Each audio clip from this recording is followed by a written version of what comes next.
Guys, is we're going to go through two of these questions. I've handed out to you this collection of past exam questions. So this is from 21, 19 and 20 exams. There's 4 questions in here. We're going to go through the first 2 today and then we'll go through the next 2 on Friday. And the reason I've selected these is these are getting towards the tail end of the exam and they're challenging questions. They're a good example of challenging statistics questions. I was saying yesterday, I think most of us have found the unit reasonably easy. Some parts of it challenging, but most of it's been pretty okay compared to, you think, applications of calculus, right? And so I wanted to get some good examples of challenging statistics questions. Now, I'm going to be very clear about what part of this will definitely not be in your test, okay? But I won't say anything about what will be in the test. Okay, so be very clear about what won't be. But it's a good example, good opportunity for us to have a look at some exam questions and start thinking about them as well.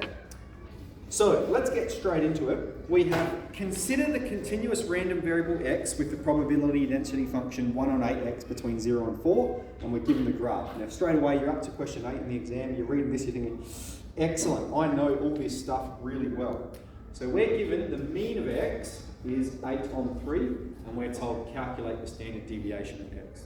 So you're looking at your cheat sheet, probability density function. What's the formula for the standard deviation of the probability density function? There's 2 of them. All right, I'm going to write one up, and then we'll input the stuff together. It's the integral from a to b of x squared f of x. Take the mean squared. Okay, that's the formula. Straight off your cheat sheet, and all we're going to do is put all of that information into our calculator to get the answer. So we've got the integral from 0 to 4 of x squared times what's the function? 1 on 8x with regards to x, and then we're taking away the mean squared. Now the only thing to be careful of here is when you take away the mean, all right, make sure that that's in brackets so that the squared goes to both the numerator and the denominator. Okay? And if you evaluate that, you get, I think it's 2 root 2 on 3. I haven't written down the answer. Okay, so that's part A. Let's get straight on to part B. Part B says, find the probability of 2 being less than x or less than 3. So here we can do this straight on our calculator. That's the event between 2 and 3, and we're saying what's the probability of that event? Well, it's a probability density function, so that's going to be the area under the curve from 2 to 3 of the function. And we'll put that in our calculator. Okay, no need to perform it manually, it's 1 mark, and we get 5 on 16. So this area here is 5 on 16. Okay, so pretty okay so far. Turn the page. Using integration and an algebraic process, show that the probability between 0 and 1 is 1 on 16. So very, very clear. Here, you have to do it manually, right? So they're saying the integral from 0 to 1 of our function, all right, that's what we're starting with, and we need to show that that equals 1 on 16. So 1 on 8, and the integral of x is x squared on 2. So what's that? That's 1 on 16. So we have 1 on 16 times 1 squared. All right.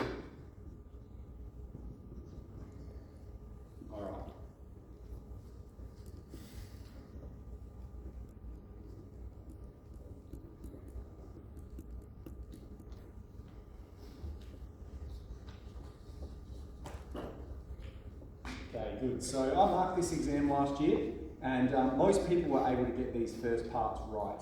Okay, and towards the end where it gets a little bit more complex, that's where we can struggle to get the marks. But we'll go through them together. We'll get you thinking about how to do these things. Okay, so let's read it carefully. And it's really important you read it carefully so you understand exactly what it's asking. Don't try and make any assumptions about what it's saying. Read it very carefully. Consider real numbers m and n such that the probability of m to n is 1 on 16, where 0 is less than n, where m is between 0 and 4 and n is between 0 and 4. The following conjecture is made about n in terms of n. prove this conjecture. Okay, so what it's saying is, there are lots of possible locations where m and n and the area between them is 1 on 16. There are lots of possible locations along here. Alright? And we saw that between 0 and 1, that was one of them. That generates an area of 1 on 16. And so we're saying, what are these values for m and n such that the statement's true? Alright? So it tells you, what is the values of m and n such that the integral from 1 on 8 of x, with regards to the x, equals 1 on 16? Right? What are the values of m and n that make that true? I've said there's going to be lots of them, and that's why they're presented as a variable, and so we're going to solve this one here. Alright, we know that that goes to 1 on 16, x squared, from m to n. So let's put it in. We're going to have 1 on 16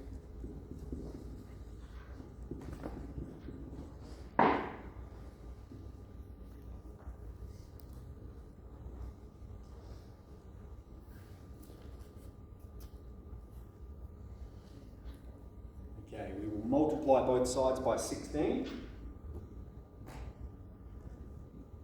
Move the m squared over. We're trying to isolate n, right?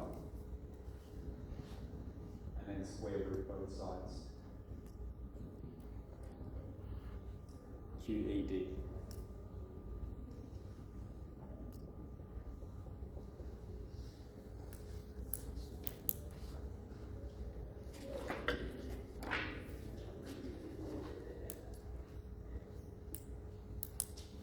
Okay, so all we've done there is describe the relationship between m and n, right?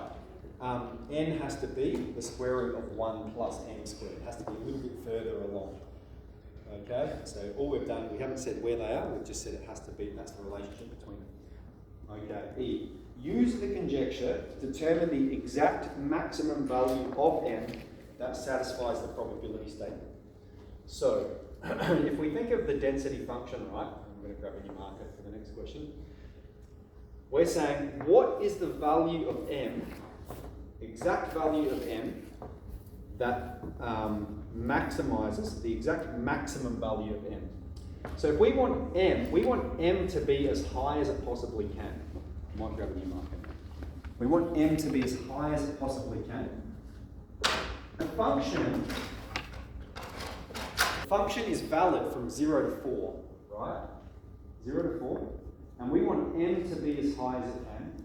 What is the value of n? N has to be 4. N has to be this upper boundary, right? N is larger than n. And we want the largest possible value of n. So therefore we have n is 4.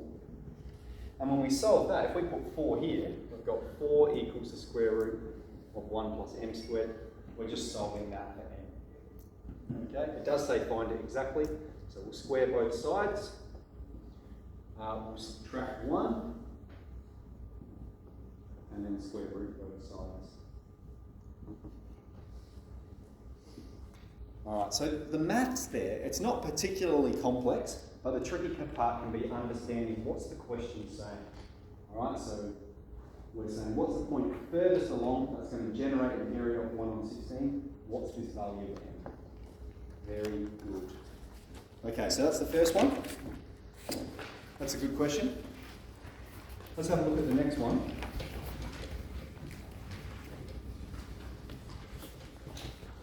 A small number of red tokens and a large number of blue tokens are placed in a bag, and a student randomly draws 50 tokens with replacement. Okay, so all that means is the probability remains the same.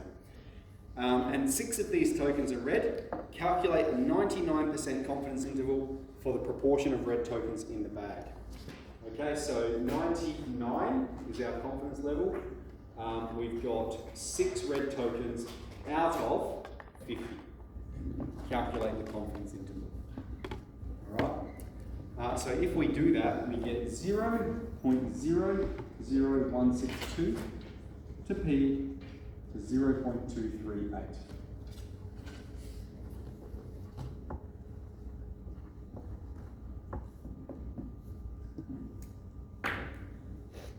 Okay. The lower boundary of a 99% confidence interval can be calculated with this formula. Okay, so if you're looking at that, you should recognize that's the lower boundary. We could have less than P, we could have less than, and then have the formula for the upper boundary. If the 99% confidence interval for a proportion is calculated to be 0, the lower boundary is 0, show that P hat equals this. So this is the lower boundary, right? P hat, take 2.58 times the square root of 1 take P hat on top of, I'm missing a P hat there, P hat times 1 take P hat on top of M. That's the lower boundary. That's the formula for the lower boundary. And we're saying, what is the value of P hat if the lower boundary is 0? The lower boundary of the confidence interval is 0. All right, so what we're going to do now, I've described this as, this is going to be a wild ride through algebra. And I'm going to take you to the solution, but I'm not going to take you along the most direct path, because when you're encountering these questions in the exam, you don't know what the best way to do it is. And so all you have to do is just keep manipulating it and getting further and further. Each successive step takes you closer and closer to the solution. What are we trying to do? We've got this statement, and we want to get P hat by itself. All right, wild ride on the roller coaster of algebra here. So we're going to go straight away. We're going to shove that over the other side. So try and get P hat by itself, right? So we'll have 2.58 square root P hat, 1 take P hat on top of N. And there's going to be lots of steps here. So if at any stage you get a little bit lost, put an X there and let me know and I'll talk to you about it. But I will go through it slowly as well. Okay, so all we've done is move that across. Remember, we've got an equation. We can do anything we want as long as we do it to both sides. Now, if you're looking at where we're trying to get to as well, okay, we're trying to get to here, which can give you a bit of a clue. We've got 2.58 squared on n plus 2.58 squared. All right, there's no square root. There's no square root, so we should be looking to get rid of the square root. And you'll also notice that 2.58 is squared. So that should suggest to us we're going to need to square both sides at some point. So let's do that straight away here, because it's going to get rid of the square root and it's going to free up that P hat in there for us to start dealing with. So we'll square both sides. We'll have P hat squared is equal to 2.58 squared. And then this just got rid of the square root, didn't it? P hat, 1 take P hat on top of N.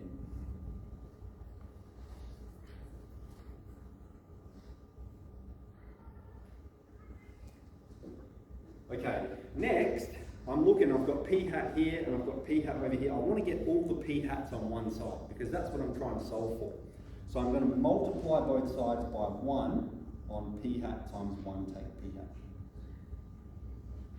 Okay, so there and here as well. P hat on 1 take P hat.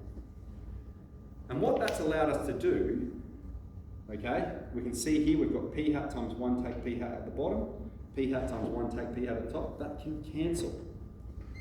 All right, and look, you may have, when you're doing this, you may have expanded that. That would have been fine. It can still cancel. You can still move it over to this side. And over here, I'm looking as well. I've got P hat squared at the top and P hat at the bottom. That means we can get rid of one of them. We can get rid of that one and the square. Okay, you can see we're slowly breaking it down. We're slowly going to get P hat by itself. So, in this step, I will restate what we've got. We've got P hat on 1 take P hat equal to 2.58 squared on top of N. Okay, so we're starting to get close, right? We're starting to get close.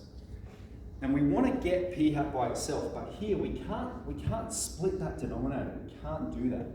So this is the wild part. Remember, with algebra, you can do anything as long as you do it to both sides. So we can even reciprocal both sides. We can flip both sides. Because the fraction is equal, therefore the reciprocals are going to be equal.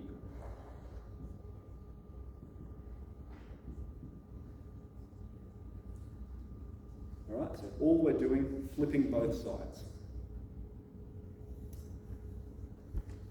Okay, now we've only got one thing at the bottom, which means we can split the denominator. What we're doing there is like when we were doing simple differentiation. Remember, if you have x squared, take square root of x on top of x, all right?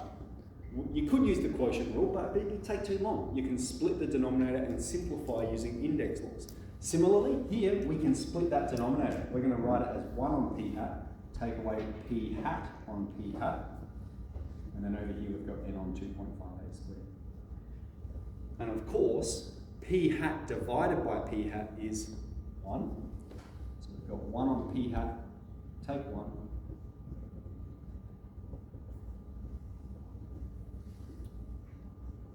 We will add 1 to both sides. Look, we're breaking it down. We're getting very close now. We've got 1 on p hat is equal to n on 2.58 squared plus 1.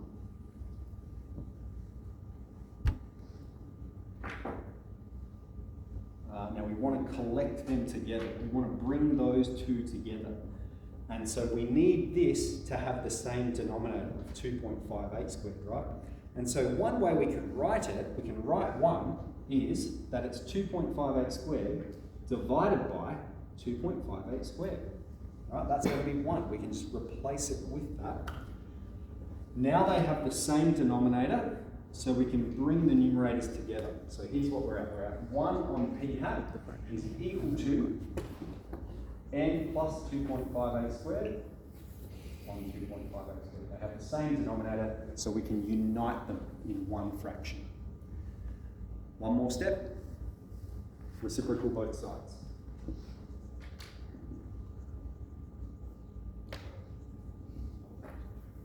Okay.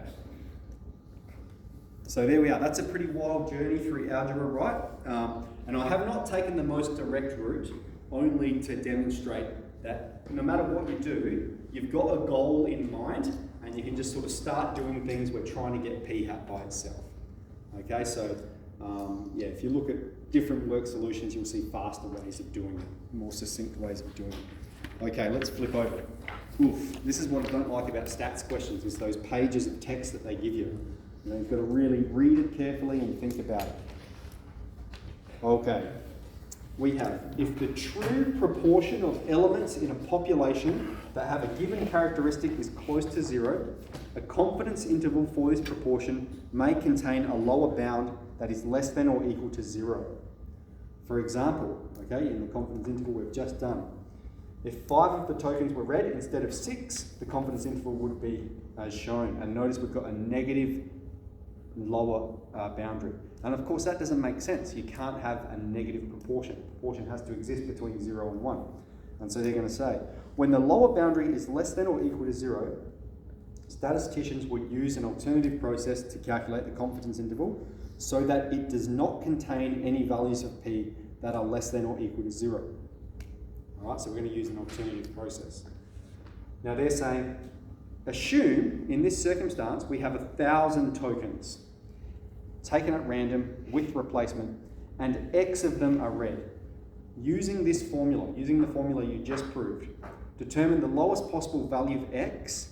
X is the number of red tokens that we've got. That would avoid the use of the alternative process.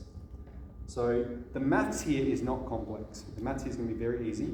The comprehension of what they're asking you to do, that's quite tricky. Okay, that's quite tricky.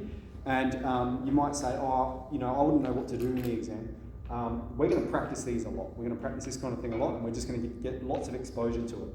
And the other thing is, right now, I'm not giving you an opportunity to think about it. I'm just going to show you how to do it. Okay, but when you start to think about these things, when you read it a couple of times, that's when you can reveal the answer to you. And we're going to get good at it. But for now, I'll just explain what it's doing, and I'll show you how we're going to perform the maths. So we have, right, the value of p hat is going to be equal to X on 1,000. That's what the value of p hat is. All right, we've got a sample of 1,000, and X is the number of red tokens. And we're asked, how many red tokens do we need such that we don't use the other procedure, such that we would use a normal distribution?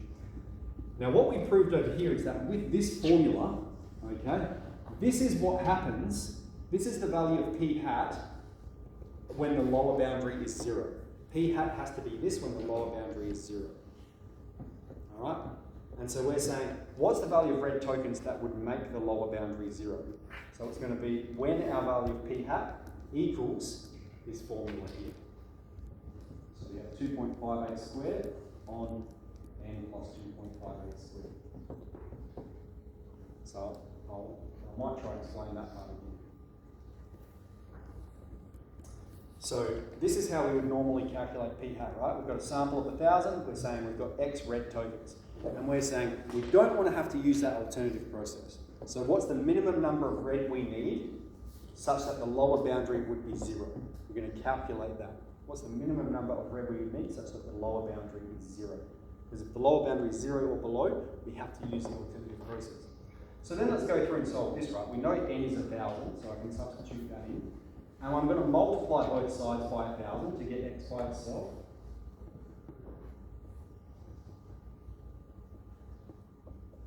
Okay, and if you evaluate that, you get 6.6.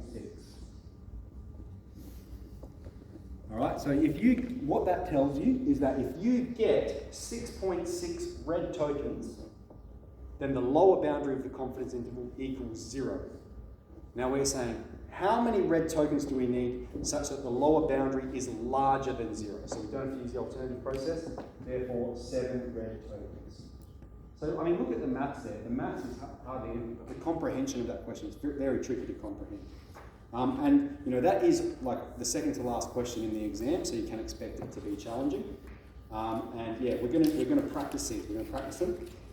So I'll just say, out of the 2 questions we just did, all right, the second one is a good example of a question I will not put in this test. And the reason for that is because of this sort of roller coaster journey through algebra. All right, we're not going to be assessing that so much during this unit. Excellent. All right, so let's spend the rest of the lesson doing our own revision, working on our folio. Use your time effectively.